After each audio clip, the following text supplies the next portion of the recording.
जनक जी के बाग में अलबेला रघुबर आयो जी। राजा जनक जी के बाग में अलबेला रघुबर आयो जी।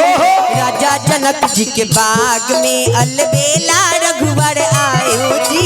राजा जनक जी के बाग में अलबेला रघुबर आयो जी। अलबेला रघुबर आयो जी। अलबेला रघुबर आयो जी। अलबेला रघुबर आयो जी। अलबेला रघुबर आयो जी। अलबेला रघुबर आयो जी। अलबेला रघुबर आयो जी। अलबेला रघुबर आयो जी। अलबेला रघुबर आयो जी। राजा जनक जी के बाग में अलबेला रघुबर आयो जी। राजा जनक जी के बाग में अलबेला रघुबर आयो जी। राजा जनक जी के बाग में अलबेला रघुबर आयो जी। राजा जनक जी के बाग में अलबेला रघुबर आयो। बाजे पर धनिया रुन झुन मैया जी के पाँव पे। बाजे पर धनिया रुन झुन मैया जी के पाँव पे। जब अइली सात बहिनिया घूमे हमरा गाँव में।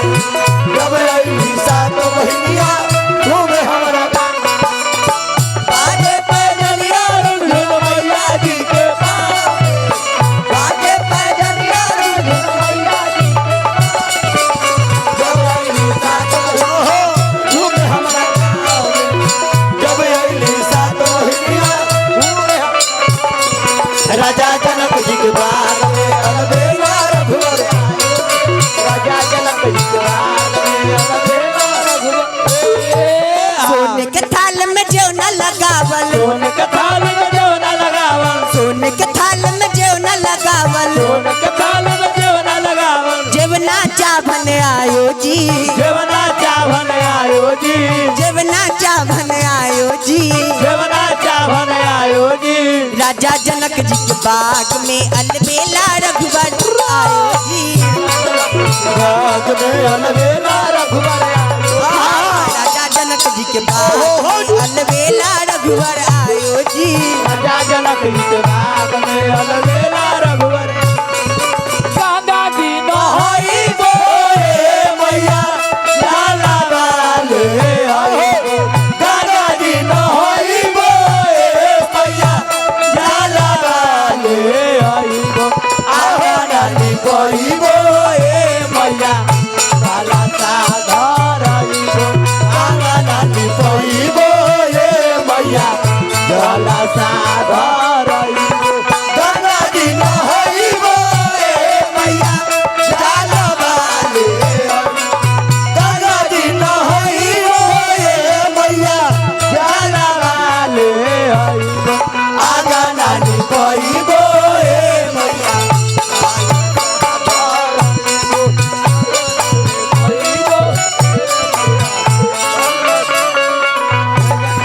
राजा जनक जी के बाग अलबेला रघुबर आयो जी। राजा जनक जी के बाग में अलबेला हम चाहे कि हमार गुरु भाई अभियंता जी हाँ जी तरका एक सेकंड तरका हाँ जी हो मले खोज रहे थे जो मला उनको सामान कहिए दी। आय आय आय सम्मान अब लगला भाई भाई में दरार डाले। इनमें दरार की क्या बात है भाई। कलाकार पांच कलाकार गांव के औरत ही है ना ना और पांच सहोदर भाई के अलग अलग छिटका के दी। लग लग उतनी उतनी में लड़ावे। हम सम्मान करी तो भैया करी हम तो दोनों बराबर है। हाय ये ना ना जोरदार हो बेजोर तालिया चाहे हम कलिए तो तरका भैया के तरका हम माला से सम्मानित करे। अरे वालो तरका ताली बजा के भैया का सम्मान करेगा। आ जय हो जय हो जय हो जय हो गई जय माला चना का तो तेगा उपाय कर दी काहे रे हो जाइए का छाओ हैप्पी बर्थडे लेकिन मुरा ले जाइए। नॉट आई छै नॉट आई छै डाला डाला हरियारी डाला भौजाई हो डाला। जबरदस्ती डाल दे। हां भौजाई भौजाई या भौजाई। हाँ जी अबे खाली समाजों में घूम जाए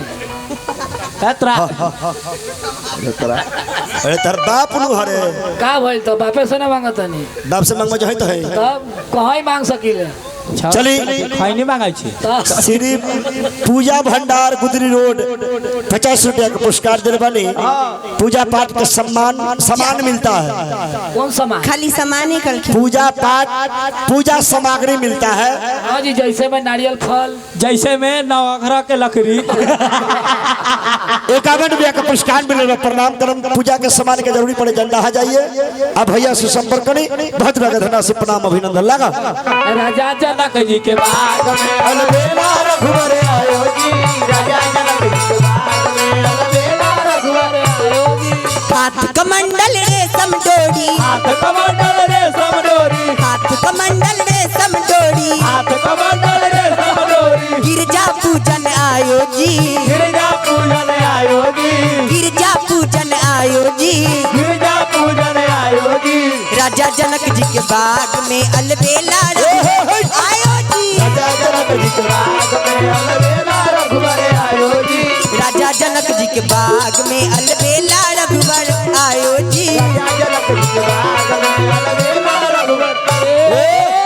चलिए हमारे वार्ड नंबर 6 के वार्ड सदस्य श्री बिरजासन पासवान जी बड़े भैया उनका तरफ से माता के दरबार में 100 रुपया के न्योता के बनी। माता रानी उनका मनोकामना पूर्ण करो, 3 दुना रात चुगना बढ़ोतरी होत रहो। हाथ कमंडल रेशम डोरी, हाथ कमंडल रेशम डोरी, हाथ कमंडल रेशम डोरी, हाथ कमंडल रेशम डोरी। गिरजा पूजन आयो जी, गिरजा पूजन आयो जी, गिरजा पूजन आयो जी। गिरजा पूजन आयो जी। राजा जनक जी के बाग में अलबेला रघुवर पप्पा, राजा जनक जी के बाग में अलबेला रघुवर आयो जी, राजा जनक जी के बाग में अलबेला रघुवर आयो जी। राजा जनक जी के बाग में अलबेला रघुवर आयो जी। पपोत के घरवा अंगना कोई दिहनी तैया, ये पपोत के घरवा अंगना कोई दिहनी तैया। ए जी सुनी ना, ए जी सुनी ना, कल साथी में जाई बाजा। ए जी सुनी ना, कल साथी में जाई बाजा। ये पपोत के घरवा अंगना कोई दिहनी तैया, ये पपोत के घरवा अंगना कोई दिहनी तैया। ए जी सुनी ना, ए जी सुनी ना, कल साथी में जाई बाजा। सुनी ना, कल साथी में जाई बाजा। राजा जनक जी अलबेला रघुवर आयो जी, राजा जनक जी के बाग में अलबेला।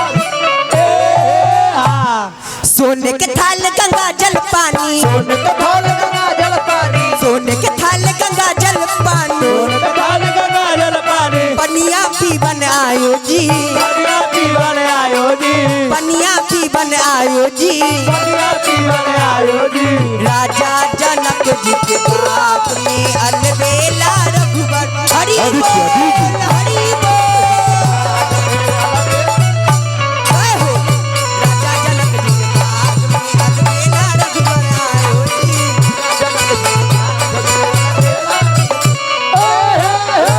अलबेला रघुवर आयो जी। सीता सहित सखी लोग वही फुलबाड़ी में गिरजा माई के स्थान है। अब मंदिर के बगल में मालिक एगो पोखर बा, सर नाम के पोखर में सीता सहित सखी लोग स्नान करतरी। स्नान कैला के बाद वही माता गिरजा के स्थान में सखी लोग सुंदर सुंदर एकदम मिथिला के भाव में माता रानी के